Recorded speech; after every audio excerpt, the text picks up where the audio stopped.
नमस्कार। दोपहर समाचार में आपका स्वागत है।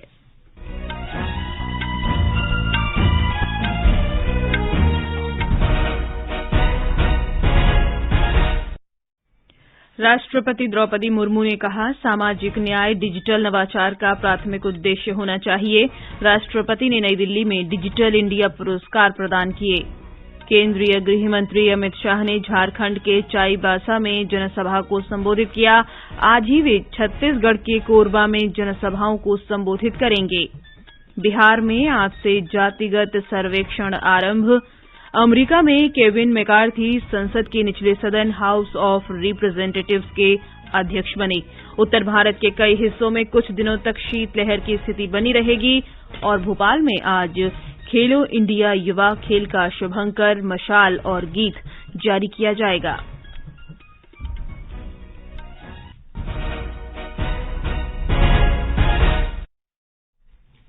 दोपहर समाचार के साथ मैं जागृति शर्मा। राष्ट्रपति द्रौपदी मुर्मू ने कहा है कि देश के हर कोने में डिजिटल तकनीक की पहुंच होने पर ही भारत की अर्थव्यवस्था ज्ञान आधारित बन सकेगी। आज नई दिल्ली में डिजिटल इंडिया पुरस्कार प्रदान करने के बाद उन्होंने कहा कि भविष्य में परिवर्तन की गति आज की तुलना में अधिक तेज होगी और इसमें मुख्य भूमिका तकनीक की होगी। इसलिए डिजिटल नवाचार का मुख्य लक्ष्य सामाजिक न्याय होना चाहिए। I have been insisting in my speeches and want to repeat it here too, that the pace of change in future will be rather fast, that driven by the use of technology. In this context, social justice should be the prime objective of digital innovations. राष्ट्रपति ने कहा कि digital तकनीक ने सरकार के लिए दूरस्थ इलाकों तक पहुंचना आसान बना दिया है। उन्होंने कहा कि डिजिटल रूपांतरण की ये यात्रा नवाचार, प्रभाव और समावेश के कारण संभव हुई है। राष्ट्रपति ने नई दिल्ली में डिजिटल इंडिया पुरस्कार प्रदान करने के बाद विश्वास व्यक्त किया कि भारत समाज के कमजोर और वंचित वर्गों को विकास प्रक्रिया में शामिल करने का सही उदाहरण प्रस्तुत कर रहा है। उन्होंने कहा कि सरकार डिजिटल अंत्योदय की दिशा में आर्थिक, सामाजिक और सांस्कृतिक अधिकारों को सशक्त कर रही है। India is setting the right example of ensuring the inclusion of vulnerable and marginalized sections of society, strengthening economic, social and cultural rights in our journey towards digital Antyodaya. Digital India पुरस्कार 7 श्रेणियों में प्रदान किए जाते हैं। इनका उद्देश्य सरकारी संस्थाओं के साथ स्टार्टअप्स और जमीनी स्तर की डिजिटल पहलों को भी प्रेरित और प्रोत्साहित करना है। उपराष्ट्रपति जगदीप धनखड़ ने कहा है कि भारत अभूतपूर्व प्रगति कर रहा है। आज नई दिल्ली में राष्ट्रीय कैडेट कोर गणतंत्र दिवस शिविर का उद्घाटन करते हुए उन्होंने कहा कि भारत अवसरों और निवेश का वैश्विक केंद्र बन गया है। I am happy to share that our country is now the 5th largest global economy. Only recently, we overtook our erstwhile colonial rulers, and by turn of the decade, there is no doubt we will be 3rd largest global economy. Recently, India has overtaken Japan to become the 3rd largest automotive market in the world. Shri Jagdeep Dhankhar ने कहा कि NCC वर्षों से उत्साही और अनुशासित युवाओं का कैडर है। उन्होंने कहा कि एनसीसी देश की विविधतापूर्ण संस्कृति के बारे में युवाओं के बीच जागरूकता प्रसार का माध्यम रहा है तथा भाषा, संस्कृति, धर्म और भौगोलिक बाधाओं के बावजूद इसने राष्ट्रीय एकता को मजबूत किया है। प्रधानमंत्री नरेंद्र मोदी आज नई दिल्ली में राज्यों के मुख्य सचिवों के राष्ट्रीय सम्मेलन के समापन सत्र की अध्यक्षता करेंगे। प्रधानमंत्री ने कल इस सम्मेलन में कहा था कि ये महत्वपूर्ण नीतिगत मुद्दों पर विचार विमर्श करने और देश को नई ऊंचाइयों पर ले जाने के लिए टीम भावना से काम करने का एक अनूठा मंच है। एक रिपोर्ट। 5 जनवरी से शुरू हुए 3 दिन के इस सम्मेलन का उद्देश्य राज्यों के साथ मिलकर त्वरित और सतत आर्थिक विकास हासिल करना है। इस सम्मेलन का आयोजन सहकारी संघवाद की भावना से किया जा रहा है। सम्मेलन की अवधारणा प्रधानमंत्री नरेंद्र मोदी ने तैयार की थी और मुख्य सचिवों का पहला सम्मेलन पिछले वर्ष धर्मशाला में आयोजित किया गया था। सम्मेलन में केंद्र सरकार के प्रतिनिधियों और राज्यों तथा केंद्र शासित प्रदेशों के मुख्य सचिवों के अलावा विषय विशेषज्ञ शामिल हैं।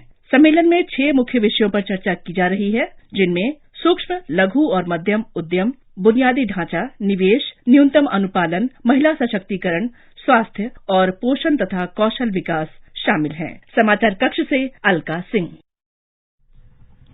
भाजपा के वरिष्ठ नेता और केंद्रीय गृह मंत्री अमित शाह ने आज झारखंड के चाईबासा में कहा कि प्रदेश में भारतीय जनता पार्टी की सरकार के दौरान कई अच्छे कार्य हुए, लेकिन हेमंत सोरेन के नेतृत्व वाली वर्तमान सरकार ने प्रदेश को तबाह कर दिया है। एक जनसभा को संबोधित करते हुए उन्होंने आरोप लगाया कि सोरेन सरकार विकास और आदिवासी हितों के विरुद्ध है। हमारी सरकार ने इस क्षेत्र के अंदर शिक्षा, रोड, विद्युत, सब प्रकार के काम शुरू किए, मगर उसके बाद में यहाँ पर एक ऐसी सरकार आई जिसने झारखंड को तबाह कर रख दिया है। इस राज्य का मुख्यमंत्री तो जनजाति का है, मगर ये सरकार आदिवासियों की विरोधी सरकार है। इस सरकार के समय में भ्रष्टाचार अपनी चरम सीमा पर पहुंचा है। गृहमंत्री अमित शाह आज ही छत्तीसगढ़ के कोरबा शहर में भारतीय जनता पार्टी कार्यकर्ताओं और एक जनसभा को संबोधित करेंगे। पार्टी की रैली में 4 जिलों कोरबा, महेंद्रगढ़, कोरिया और गोरेला पेंड्रा मारवाही के कार्यकर्ताओं के शामिल होने की संभावना है। श्री अमित शाह जनसभा के अतिरिक्त पार्टी के कोर ग्रुप के साथ भी कोरबा में बैठक करेंगे, जिसमें 35 वरिष्ठ नेता शामिल होंगे। प्रधानमंत्री नरेंद्र मोदी ने कहा है कि राष्ट्रीय जनतांत्रिक गठबंधन एनडीए सरकार नागालैंड की जनता की आकांक्षाओं को पूरा करने के प्रति संकल्पित है। उन्होंने संपर्क सुविधा, शिक्षा, पर्यटन और ऊर्जा जैसे मुख्य क्षेत्रों के विकास कार्यों में महत्वपूर्ण भूमिका के लिए नागालैंड की जनता को धन्यवाद दिया है। गृहमंत्री अमित शाह ने कल ही नागालैंड में 52 करोड़ रुपए के लागत वाले 5 विकास कार्यों का उद्घाटन किया था। ये समाचार हमारी वेबसाइट newsonair.com/hindi और हमारे mobile app news on AIR पर भी उपलब्ध हैं। अगर आप कर रहे हैं प्रतियोगी परीक्षाओं की तैयारी, तो कार्यक्रम अभ्यास है सिर्फ आपके लिए। इस बार का विषय है हिंदी। इस कार्यक्रम को आप सुन सकते हैं शनिवार रात 9:30 बजे FM गोल्ड यानी 100.1 मेगाहर्ट्ज पर। दोपहर समाचार में आपका फिर स्वागत है। बिहार में आज से जातिगत सर्वेक्षण शुरू हो गया है। मुख्यमंत्री नीतीश कुमार ने स्पष्ट किया है कि सर्वेक्षण के पहले चरण में प्रत्येक परिवार की आर्थिक स्थिति के साथ केवल जाति संबंधी आंकड़े जुटाए जाएंगे। सब जगह जा करके एक घर में एक बात को पूछेंगे, देखेंगे। कोई अब जात की जगह उपजात बता देता है ना, जाति लिखा गया तभी ना संख्या ठीक से होगा। तो इस तरह से एक चीज सबको समझाए हैं और लोग पूरा ट्रेनिंग करके अब वो करने जा रहे हैं और जल्दी से जल्दी वो हो जाएगा। जातिगत सर्वेक्षण इस वर्ष 31 मई को समाप्त होगा। सर्वेक्षण के लिए लगभग 5 लाख कर्मियों की सेवाएं ली जा रही हैं। सर्वेक्षण के लिए राज्य सरकार 500 करोड़ रुपए का व्यय अपने आकस्मिक कोष से करेगी। भारत की अध्यक्षता में G20 वैश्विक वित्तीय समावेशन भागीदारी कार्य समूह की पहली बैठक सोमवार से कोलकाता में होगी।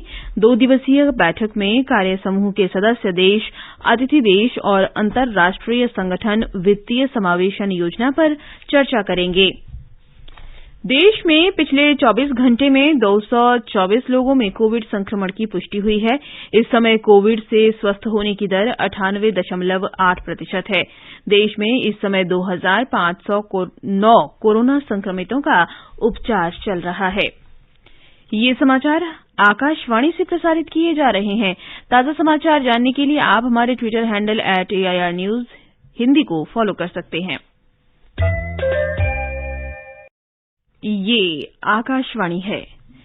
अमेरिका में रिपब्लिकन पार्टी के नेता केविन मैकार्थी संसद के निचले सदन हाउस ऑफ रिप्रेजेंटेटिव्स के अध्यक्ष बन गए हैं। उनका चयन पिछले 160 वर्षों की सबसे लंबी निर्वाचन प्रक्रिया से हुआ है। 57 वर्षीय श्री मैकार्थी को 216 मत प्राप्त हुए। वे सदन की कार्यवाही की अध्यक्षता करेंगे और राष्ट्रपति पद के लिए दूसरे प्रबल दावेदार होंगे। श्री मैकार्थी का चयन 4 दिन से भी अधिक समय तक चले 15 दौर के मतदान के बाद हुआ है।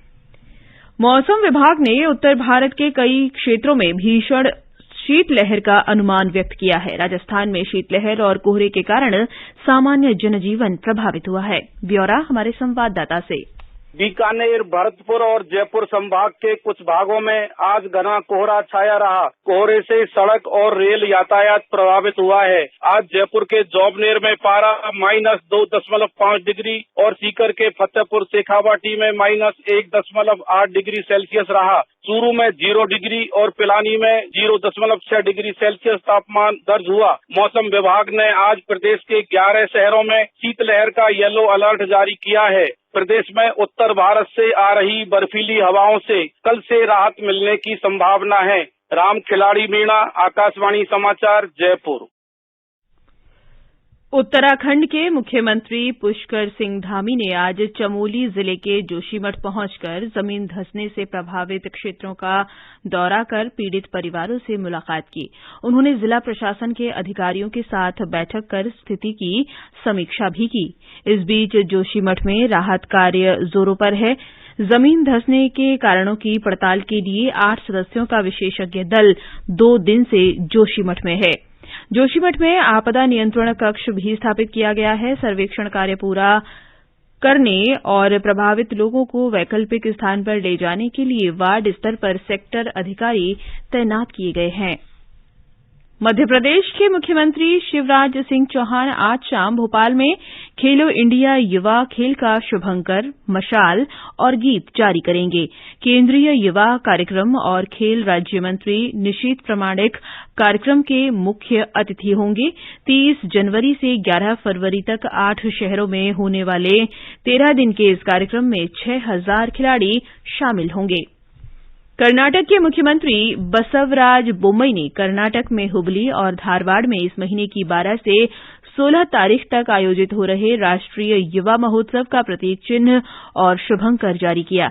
इस अवसर पर केंद्रीय युवा कार्यक्रम और खेल मंत्री अनुराग सिंह ठाकुर तथा संसदीय कार्य मंत्री प्रहलाद जोशी वर्चुअली मौजूद थे। कार्यक्रम में राज्य के खेल मंत्री नारायण गौड़ा भी उपस्थित थे। भारत और श्रीलंका के बीच मौजूदा श्रृंखला का तीसरा और अंतिम अंतर्राष्ट्रीय T20 मैच आज शाम 7 बजे से राजकोट में खेला जाएगा। मुंबई में पहला मैच भारत ने जीता था। पुणे में दूसरे मुकाबले में श्रीलंका की जीत के साथ ही श्रृंखला में फिलहाल दोनों टीमें 1-1 की बराबरी पर हैं। ओडिशा के मुख्यमंत्री नवीन पटनायक और केंद्रीय मंत्री धर्मेंद्र प्रधान ने आज उड़ान स्कीम के अंतर्गत भुवनेश्वर से राउरकेला के बीच विमान सेवा की शुरूआत की। इस अवसर पर नागर विमानन मंत्री ज्योतिरादित्य सिंधिया भी ऑनलाइन उपस्थित थे। भुवनेश्वर और राउरकेला के बीच हवाई सेवा की शुरूआत ऐसे समय में की गई है जब राज्य में इसी महीने की 13 तारीख से हॉकी विश्व कप प्रतियोगिता शुरू हो रही है। रिजर्व बैंक ने सॉवरेन ग्रीन बॉन्ड जारी करने की संभावित तारीखें घोषित कर दी हैं। इसके अनुसार 8-8 हजार करोड़ रुपए की 2 नीलामी आयोजित की जाएंगी। पहली नीलामी इस महीने की 25 तारीख को और दूसरी 9 फरवरी को होगी। दिल्ली में इंडिया गेट पर astro tourism sky gazing event के आयोजन का आज दूसरा दिन है। कार्यक्रम का आयोजन राष्ट्रीय विज्ञान संग्रहालय परिषद ने नेहरू मेमोरियल म्यूजियम और लाइब्रेरी के सहयोग से किया है। संस्कृति राज्य मंत्री अर्जुन राम मेघवाल ने कल इसका उद्घाटन करते हुए कहा कि ये कार्यक्रम लोगों में वैज्ञानिक सोच विकसित करने में सहायक होगा। अंत में मुख्य समाचार एक बार फिर। राष्ट्रपति द्रौपदी मुर्मू ने कहा, सामाजिक न्याय डिजिटल नवाचार का प्राथमिक उद्देश्य होना चाहिए। राष्ट्रपति ने नई दिल्ली में डिजिटल इंडिया पुरस्कार प्रदान किए। केंद्रीय गृह मंत्री अमित शाह ने झारखंड के चाईबासा में जनसभा को संबोधित किया। आज ही वे छत्तीसगढ़ के कोरबा में जनसभाओं को संबोधित करेंगे। बिहार में आज से जातिगत सर्वेक्षण आरंभ।